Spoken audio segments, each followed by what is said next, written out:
Hello, I am LIM WEI MIN from Johor, representing SMK Dato Sri Ahmad Juraja. I'm going to explain question L3-1.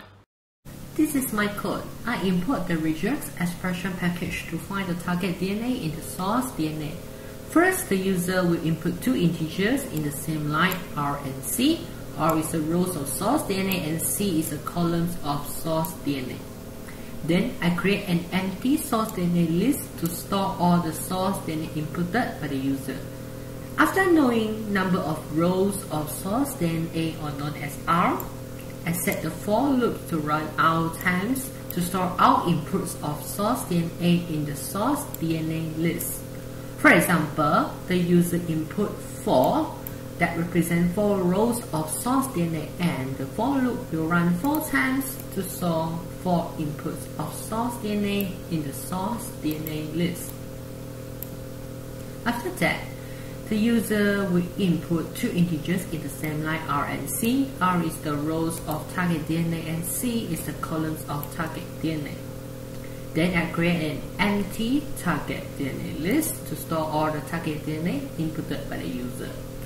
After knowing numbers of rows of target DNA or known as R, I set the for loops to run R times to store R inputs of target DNA in the target DNA list. For example, the user input 2, which represents 2 rows of target DNA, and the for loops will run 2 times to store 2 inputs of target DNA in the target DNA list. Now here comes to the searching process. Before that, I create a variable match to track the matching status between target DNA and source DNA. It will be changed from no to yes once all items of target DNA is found in the source DNA. The range of R minus R minus 1 is to avoid select less than R items in the source DNA for searching process later. For example, the rows of source DNA is 4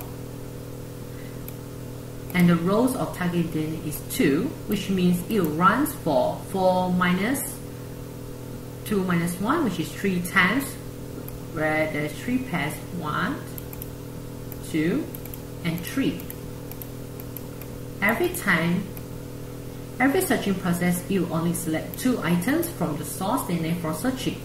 This will prevent the case of only select 1 item for searching. I is the index of DNA list.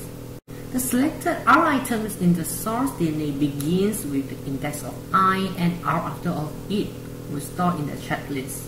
For example, the first loop is with I equals to 0, so only the items is a source DNA with index of 0, and R after of it, which is 2, will be stored. So for example, it starts from index of 0 and read until 2, so only ATC and TGA will be stored. Now the checklist will hold 2 items, which is ATC and TGA. N is the index of both checklist and target DNA list. The searching will be executed while the N is smaller than the R, as if the N is same or larger than the R, which comes into the problem that out of index in both of the lists. The first loop is with N equals to 0. So in the first item of the target DNA, which is T, will be searched in the first item in the checklist, which is ATC. As T is found in ATC, so N will be added of 1,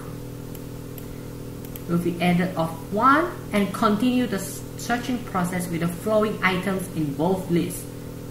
Now N equals to 1. This time the second item in the target DNA, which is C, is not found in the second item in the checklist, which is TGA, so it will stop the current searching process as one of the target DNA is not found in the one of the item in the checklist.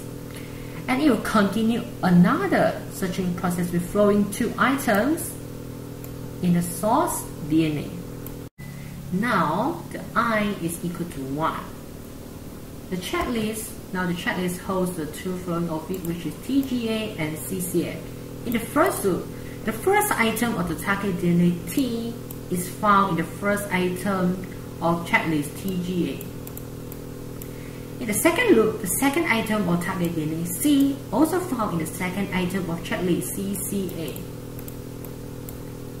Now, the n is equal to 3, which is no longer smaller than r, and it means all items in target DNA is found in the checklist. As such, else statements will be then executed. Now, the match will be changed to yes, as the target DNA is found in the source DNA, and it will stop the entire searching process. So after the searching process, if all item was found, it will print yes, or print no if not finding anything.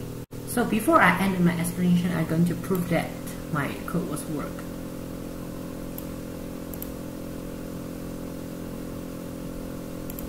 Yes, you see it's returning yes. So thank you for listening on my explanation of my code.